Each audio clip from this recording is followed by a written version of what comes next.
Hey folks, welcome to another episode of the Security Table. This is Chris Romeo, joined by Izar Tarandosh and Matt Coles. And if you're watching this on video, you'll see that Izar has just returned from some form of conference season because he's fully decked out in t-shirt, polar, I don't know what you call that thing, sweater, polar, I don't know. It's early in the morning where I live. So it has to be pointed that not our sponsors yet, but they do have the best swag. Phoenix Security. Yeah, there you go. I'm a fan. Black sweater for the win. I'm a fan of those, and you got the collar turned up like the Fonz. So yeah. This one is to go like risk. I don't know what risk is. all you need is a pipe. You know, if you have a little pipe to, kind of sit back and ponder. Did you say whoa, that's Captain Morgan over there. Whoa, hold on. The real Captain Morgan, the dude from the side of the bottle. Was there. Actually, the real Captain Morgan was everywhere there. Right? Is this like a metaphor? Nope. Okay. Captain Morgan was actually there. Yeah. He's not that subtle. No, I'm not Matt, after working with Izar for 20 years, 20 plus years, I don't know. He's not that subtle. That's not known for it. No. How would you describe Izar Tarandosh, Matt? Subtle. That's subtle. Such a good definition. I would begin with, it depends. All right. So how you the way people are hearing this? Matt and I are just back from OWASP DC, and you may hear it in our voice or lack thereof. Yeah, right. So we sang a lot of happy birthdays, and it was fun. Apparently, a lot of Scorpios in the security world. A lot of scorpions. Interesting. Yeah. I don't know. That's a metaphor. Matt just brought a metaphor. That's a metaphor. I'm not subtle, huh? So I've never been accused of being too subtle. So. What we're talking about today? All right. Well, we got an article that has piqued our interest. Let's put it that way. It has. That's a nice way of saying it. So, find fault. Ex-CISA head thinks AI might fix code so fast we won't need security teams. Jen Easterly says most breaches stem from bad software and smarter tech could finally clean it up. Yeah. That's it. Yeah. I thought most breaches happen because of human behavior. Interesting. So, yeah. So Mr. Non-Subtle over there, what would you like to say? Yeah. No. Well, I think. Yeah. I mean, let me pinpoint a couple things that I think we're probably going to agree with. I think it's more heading into the conclusion of where she landed in this. It was a user conference talk she did somewhere. I don't know. I mean, she said some stuff that we've been saying for a long time. Threat landscape has never stopped evolving. True. I mean, I'm not going to disagree with that. New devices, new people are hitting the internet. Expanded attack surface for threat actors like China, Russia, Iran, North Korea, gangs of cyber criminals. I mean, it's tough to argue that. We know that's happened. That's been the reality of where we've been. And direct quote, we don't have a cybersecurity problem. We have a software quality problem, which I believe Matt Coles is also famous for saying in a similar type of quote. I've heard that from you. We've had that conversation. I think we have an episode on that. Yeah. So, it includes detection countermeasures, learning from attacks, but also identifying vulnerabilities and ensuring software is secure by design. Once again, all things that that we kind of, I think, would agree with. Now, here's one, Matt. I know we talked about this before we started recording. Rather, the real focus should be on the fact that common factors uncovered by MITRE nearly 20 years ago, cross-site scripting, memory unsafe coding, SQL injection, directory traversal, remain part and parcel of ship software. It's not jaw-dropping innovation. They were the golden oldies. well, they being not MITRE, maybe, but also the vulnerabilities or the weaknesses rather, right? So we're talking about weaknesses here. We've had this conversation many times, right? Yeah, and so she's obviously referring to the common weakness enumeration from MITRE, which, whether they uncovered it or they really helped to catalog it, they provided a useful service, certainly. But these were probably well understood long before 20 years ago. Let's see, 20 years ago was 2005. That's kind of like the beginning of. I mean, OWASP is only 23 years old, right? At this point. Yeah, but 25 next year. memory on safeguarding. When was the hacking the stack for fun and profit paper? Remember exact year on that? 97. 1907. Yeah, and then you had SQL injection. I mean, when did databases start?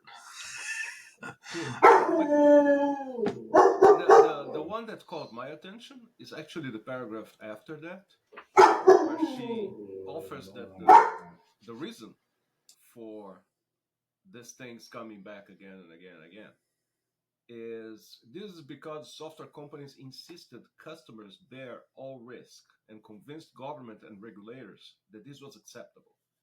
I mean, was there ever a more masterful stroke in saving money and transferring risk?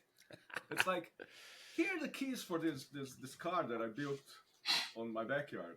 Why don't you take a stroll and see what happens? If it explodes, it explodes. And it's not. Yeah, it's not on me. If you can't not drive, my you problem. can't drive. It's not on Well, me. all right, hold on a sec. I want to pick this apart just a bit, just for my benefit of understanding, but also for our audience. What is this? This, yeah. What is this in the sentence? Yeah. This seems to, for me, it seems to be that the recurring patterns that we see in vulnerabilities. Yeah. As Battlestar Galactica put it so well, we have seen these things before and we will see them again. This has happened before and it will happen again. Sorry. Yeah, but this isn't because software companies insisting customers bear all risks is not the reason why weaknesses exist. It is. Sorry, not because they exist, but why they continue. I don't think that's true either. The moment that you bear the four-letter word risk, as we learned this weekend. Different topic, we'll get to that. Yeah. And I don't have to bear the costs of doing proper testing from A to Z and making sure that risk doesn't transfer. Then I don't have an economic incentive to remove that risk. So you're suggesting it anyway. You're gonna use it anyway, and if something goes wrong, too bad for you. Right. So you're touching upon the notion that companies would rather ship software than test software. Yes. Rush to market, get out in the market fast. Yes. Fail fast, quote unquote. Vibe code it real fast. We only seen this for all of our professional lives. And it's probably existed for a long time. Before that, yep. .com boom era, anybody? Lived it. Been there. So, but this as the cause of weaknesses is not. I mean, sure, developers who are under pressure to ship will make mistakes, but that's still no cause of it. It's bad education. We've talked about this before. It's or misunderstanding. Yeah, it's rush to market and misunderstanding of how to translate that information to business, business value. That's a problem we know exists. Right, but if after the first round you can trace back the fact that they are not being removed, I'm not saying solved, being removed. If you can trace it to the economic factor, then it sort of becomes the cause. Because they are known. It's not like these are not unknown quantities. We know how to solve them. We know what to do. We know how to test. The fact that they keep happening and appearing and repeating, I'm quite certain that, it's an economy thing. And the convincing government regulators is this was acceptable is really the, well, we'll patch it in the next version. It'll be fine. I don't know, because look again, that golden place that we would love to be, which is the aviation industry, right? The regulators there, you tell them, hey, we're catching it on the next model. It's definitely not going to fly. Well, Literally. I mean that's the suggestion here in this statement, right? And whether Jen Eastley said it or the register was implying it here or extrapolating it, um, we don't have our actual quotes, right? We only have what the register's Yeah, reporting. but I think that the master stroke here is that by saying that the regulators got convinced that this is acceptable. We see this whenever we, as not lawyers, but play some on the internet sometimes, when we read these pledges and regulations and laws and whatnots, and we look at it and say, okay, cute, but how exactly are you going to enforce this? Because the regulators got convinced that, you know what, yeah, it doesn't matter. We can say, you're going to make your best effort. How do you gauge best effort? Oh, it's easy. Was, Anything. yeah, It's basically. well, it's basically, do you have a process and do you follow your process? Well, Yeah, once and we the did. process could be basically anything, Mm-hmm. right? Yeah. So So yeah, Well, look we know at. that Go ahead. there are you since you bring up the aviation industry, we know that there are systems in place with more rigor. mm-hmm. Everyone, I'm going to throw out an argument just for discussion purposes here. Everyone could have done common criteria. Yes, because common criteria is self self attested, right? At the lowest level, it is, yes. Yeah, so Lowest. we Yeah, but checked ourselves and we found no problem. Thanks, Right. yeah. but It again, the was the aviation problem industry. with the problem with common criteria is there was never a way to make it go fast enough to keep up Yeah, with the Right. world of So innovation. rigor versus speed. Right. We're back to the yeah, same argument. But Agile. it How was do you? yeah. I mean, Yeah. common criteria was a 2-year process Minimum. to Minimum. go Yeah. through it. It's like by then I've already shipped 100 new versions of software, and so it became a procurement game, which is what and not. I mean, and it's got some good stuff on the inside that if you applied it to software to products universally, it would improve the security and privacy of those products. But it's a game. It's a shell game. Well, and even but before common criteria, there was ISO, right? I mean, you had ISO specifications for this. Well, there was the TC-SEC before common criteria. If we really want to go back into the 70s, the Orange Book. but the point is that a lot of times, especially when the aviation thing comes up, people come and say, oh, you know what? It's because in aviation, if you make a mistake, well, 300 lives may be lost and perhaps more. You know what? That doesn't fly with me anymore as well, because computing is everywhere and it's safeguarding a lot of stuff. And day to day, yeah, that there is enough, that there are enough lives out there that are hinging on lines of code. And yet we haven't achieved that rigor. And worse, nobody's clamoring for that rigor. Even though, thank God, nobody's dying day to day or planes falling from the sky and stuff like that. But we all know that, you know what, a determined attacker could find enough stuff out there to create enough havoc. Or even things that this weekend I heard about the medical devices, Hmm. right? Even medical devices are not under the same lens as something like aviation. Well, that's so. In that case, then she's definitely true. She's definitely correct, right? That if that regulators are finding things acceptable, so there aren't. Why are there not stronger medical device specifications for cybersecurity? Right? There's the pre-market guidelines for cybersecurity that currently exist in the U.S. Right, and there is a notion of functional safety aspects, right? If you're depending on what your device does, but it could be stronger. My question is, and this comes completely out of ignorance because I never dealt with medical devices. Is it a matter of the regulations being too relaxed, or there not being regulations of what? In other words, the regulators being used to low standards, or regulators just not looking at this stuff? For certain class of devices, it's probably the latter.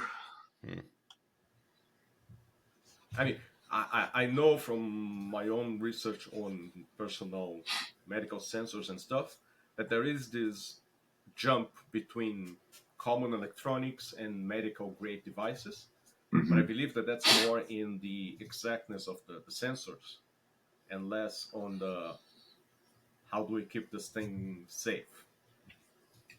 So that there is some regulation in there.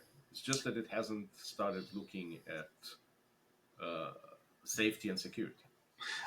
And I think that I'll go back to that here there's different. So there's also a big difference across of regulations across the world, right? A lot of the world uses ISO, which is pretty exact and has a lot of material to come with it. Here in the U.S., we're not as rigorous. We're a little bit more flexible in allowing innovation, but at the potential risk. Correctly used use of the word risk here for some harm. So I'd like to move on to the next paragraph here, just because I want to because I want to circle back with the last of our time with a statement that's at the very top about the future of cybersecurity. This next paragraph caught my attention. AI offers a way to address this being the risk transference. She claimed, as it's far better at tracking and identifying flaws in code. Wait, hold on. Wait a second. Full stop. I don't agree that AI is better at tracking and identifying flaws in code at this moment in time. How to put this? Mr. Not Subtle over there. Let's go with probably not. But at the same time, let's hedge the bet and say it's getting better. The fact is that Go ahead. No, finish your thought. I have a. You first. The way the statement is structured, that AI is better at finding and fixing bugs that already exist, not avoiding flaws in the first place. Yes, because and it's also creating flaws in the first place. We know that vibe coding, the AI is supposed to be secure coding, but we know it's not. So since we had that episode with vibe coding where we correctly dropped a bunch of stuff on it, it became pervasive, right? And a lot of people are trying to address that. So you see people selling prompts that are supposed to go in front of your vibe code effort and to bring security from zero. And of course, you have all the scanning solutions, and now people have MCPs that check code as it goes because they call those scanning solutions. So again, there's a lot of people running around with big rolls of duct tape and hoping for the best. But the thing that bothers me here is, and this could be a problem of the quoting rather than the actual what she said. Whenever people say something like AI offers, AI this, AI that, AI the other one, you gotta be exact on what you're talking, right? Most people hear AI this, I go into ChatGPT and I say, check my code for vulnerabilities. And it just goes and does it, right? Yeah, and folks, you can buy this service at EzarsAIprompts.com. That prompt is available for $9.99 per month. You jest, but wait. Well, hold on. Did you just say that there's a marketplace for prompts? Oh yeah. Yes, there is. Yeah. Mind blown. I'll show you later. Is there an app store? Prompts? Is there a prompt store? It's a prompt store. Yeah.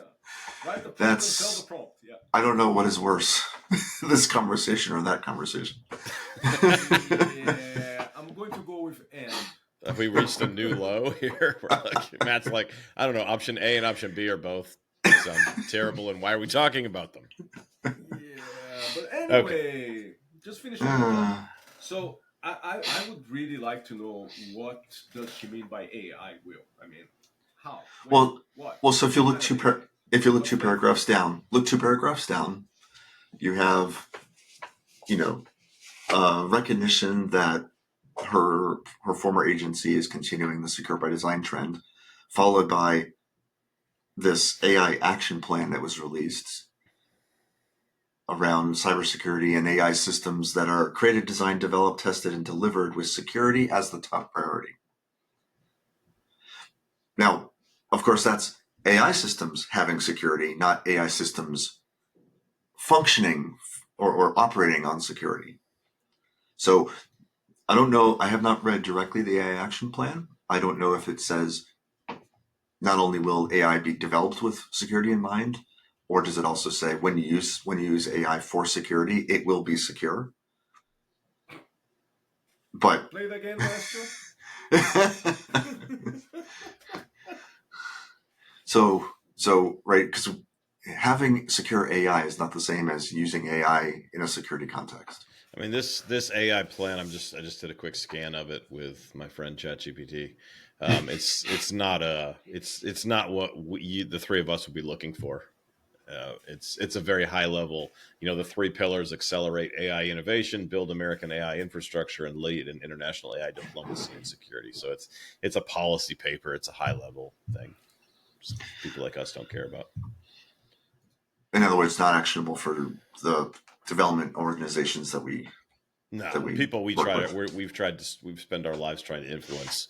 It doesn't even help them. So I think it's time for us to realize that the old-time crypto dust that turned into the mid-time security dust now has become the AI dust. In your face dust. In your face dust. You got security problems. Sprinkle AI on it. AI Spray AI on it. needs more AI. Oh, that's a T-shirt. With little dust, little sprinkle. Yeah, golden. No, No, a mound of AI dust. dust provided by Adam Schultz. All right, are you ready to deal In with little this? packets. The kind of the biggest statement that I skipped over. Oh We were yes, let's do Oh that. yeah. Go I ahead. left it for the end here because I think it's the piece de resistance. Maybe I don't know. I don't remember what that means. Bring it in. Bring it in. Piece of resistance. Ultimately, she said, if we're able to build and deploy and govern these incredibly powerful technologies in a secure way, speaking of AI systems, I believe it will lead to the end of cybersecurity.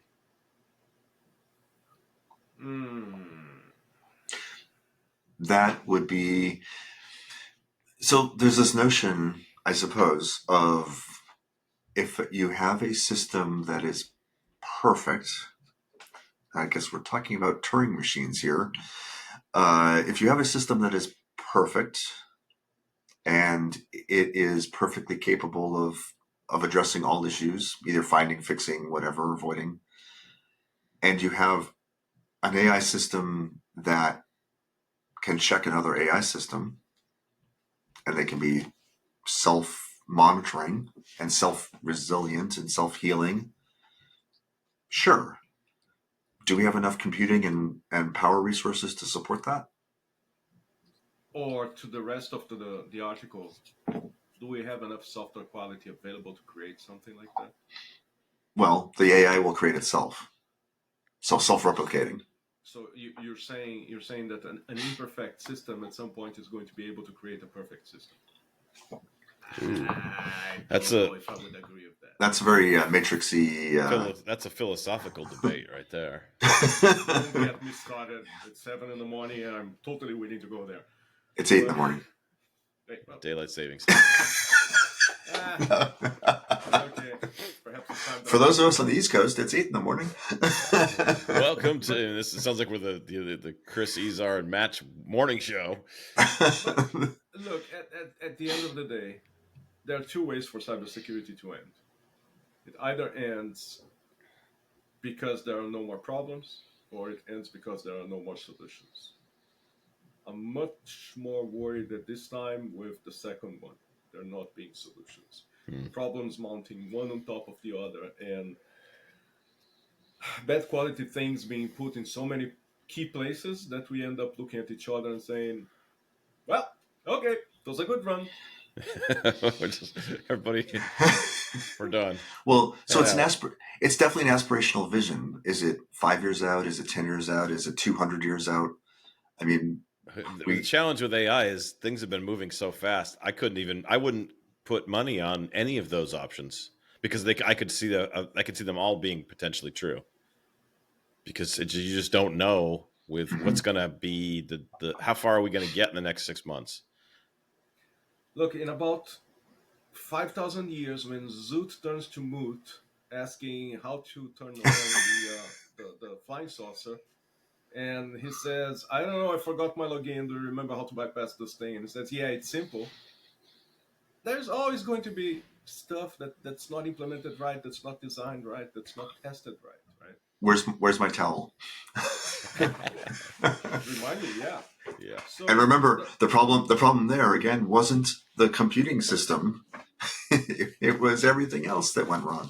Yeah. exactly. Because everything is, oh no, now I'm going way too philosophical. Everything is part of the computer system, right? We have this man machine interface that we're trained to think it's a separate thing. But I think that anybody with a bit of experience in security knows that the person is part of the security and usually the weakest link. So you can't separate those things. So it's like Matt said, you can build the perfect machine, but the universe will keep supplying better and better fools if it's foolproof. Well, there's a very dystopian, potentially dystopian way you could take this. What More than if? I just did. Yeah. Well, okay. So let me throw out a little Blade Runner kind of vibe here. What if? Maybe not. I don't know if it's Blade Runner or if it's. You're going to go Hunger Games on us, aren't you? I was going to say, what if instead of humans in the loop, what if humans were just innocent bystanders and the computers were building everything? And so, like, if you wanted to ride in a car, you would call a car, the car would come, it would completely AI driven, and there's no human interaction. That's Brave New World for you. Aldous Huxley. Aldous Huxley. Yeah. Yeah. And for the people who don't know what we're talking about, please go check it out. It's classic science fiction. And you will thank us. Well, actually, stop hating us for actually like breaking your vision of a perfect world. But yeah, you're gonna thank us. I want to come back around to this quote though, because as I was staring at it, I was like, "Wait a minute. There's something. The answer is right within the words that were used." And as soon as I find them, if we're able to build and deploy and govern these incredibly powerful technologies in a secure way, I believe it will lead to the end of cybersecurity. Wait, isn't that what cybersecurity is? Building, deploying, and governing these incredibly powerful technologies in a secure way? Oh, oh no, wait, I just paid attention. It's yeah, but that's the thing. No, wait. If you manage to do the thing that the thing is supposed to do, then you don't need the thing anymore. Yeah. Substitute the thing for anything. Anything? Okay? Yeah. Like, yeah, if you're able to do a machine that makes perfect ice cream, then there's no need for machines that make ice cream anymore. Yeah. Yeah. And then Well, is there a missing word at the end? It will lead to the end of. there's a lot of missing words. I just don't know what they Is are. there's a lead to the end of cybersecurity as a dedicated role within an organization. In other It, words, would you need a team of people doing security if the AI took care of all the security? In my head, yes, because I still don't trust the inner workings of the machine, nor will I ever trust the inner workings of the machine, which will probably result in an AI coming after me at some point on in the top next of 20 that, years. All bounds to our and AI overlords right now. Thank you. following the philosophical bend of the morning, if there's one thing that life taught me is that entropy wins. So the fact that you created one thing that is a perfect machine does not mean that the next version is going to be perfect as well. So no, I don't think that cybersecurity is going to die a fiery death just because you got one perfect machine. And also humans, if they are still if they still exist, let's assume that they do, You're always an optimist. and they and but I am sometimes subtle, True. and they are always looking for ways to get ahead, or some of them are looking for ways to well, everyone's looking for ways to survive. Some people are looking for ways to get ahead, and some people are pretty nefarious in the ways that they do that. They will always find a way around. And so if AI is busy fighting AI with cyber attacks, humans will take the back door, the side door, the front window, the keys out of your pocket while you're walking on the street. And there's lots of ways that crime will still happen, and humans will just shift focus. And the AI can fight amongst themselves. In your future example here, though, there's multiple competing AIs. Yeah. Well, Versus it's mentioned in the previous AI. paragraph. It's mentioned in the previous paragraph. That includes through detection, countermeasures, and learning from attacks. And those attacks are coming from the nefarious individuals, AIs that they've deployed against the systems. Yeah. So AI cybersecurity may certainly exist in the future, where it's AI being the cybersecurity team. But there's also the AI attackers deployed by either AI or by individuals, or corporations or governments or whatever, right? So the AI are just becoming part of the. Well, let's drop this other philosophical notion. At what point do the AI become, if not sentient, do they become on par with humans as actors in a cybersecurity scenario? It depends on the human. I know some who are not sentient as well. Oh, Mr. Not Subtle over there. Hey, going kinetic is always an option, but I see where you're going. I see where you're going, and it's more like there might not be today's cybersecurity. There will be some cybersecurity, because again, going kinetic is always an option, right? But Well, actually, if you go kinetic, is that cybersecurity? depends what you're hitting with what. But until the AI has full control of all of the weapons and can That's the thing. decide To not to go use full them. dystopian at some level, what we humans battle for is usually food, resources, place to live, and some peace, right? Yeah. When you have AIs doing all the warring, they are going to go for energy because they want to stay awake. They want to stay alive. Or to take out compute power, which I mean, so AI data centers would be AI data centers, and the target in the power infrastructure would be the natural choices. Right. So when they start going for that battle, and don't get me started on the state of energy infrastructure, and now we hear about corporations starting to design and deploy their own nuclear reactors. What could possibly go wrong? But but when that happens, then again it goes way too much into science fiction. It gets too Gibsonian by the word. I mean, we're going to be running around with katanas and 9 millimeters and solving cybersecurity problems in the streets because your AI needs more energy than my AI. I mean, where does it stop, right? Well, we got really dark here all of a sudden. We just went down a pathway that I didn't really see coming. I'm like, we've landed on this dystopian future that seems to be a mix of Blade Runner, The Matrix, and Aldous Huxley's A Brave New World, and Hitchhiker's Guide to the Galaxy. Neuromancer, don't forget Neuromancer. Oh, Neuromancer, yeah. Oh my God, there's so many ways. So many. We should have a dystopian future book list. Yeah. It's a great holiday gift giving idea. Yeah. To those Anything by William Gibson, Neil Stephenson. Yeah. If you want to go read Diamond Age or Snow Crash. I mean, No, Diamond Age is way too optimistic. Have you read it? Yeah. But It I doesn't. learned you all guys- the other ones too. You guys just really dove into the deep end there. Our audience is going, wait, what? Well, we'll be on the lookout, folks, for the dystopian holiday gift giving guide from the Security Temple podcast. It'll put a little bit of cheer in your holiday season. Watching the look of horror on your friends and family's faces as they consider the dystopian future. I'm like doing a commercial for it. Right.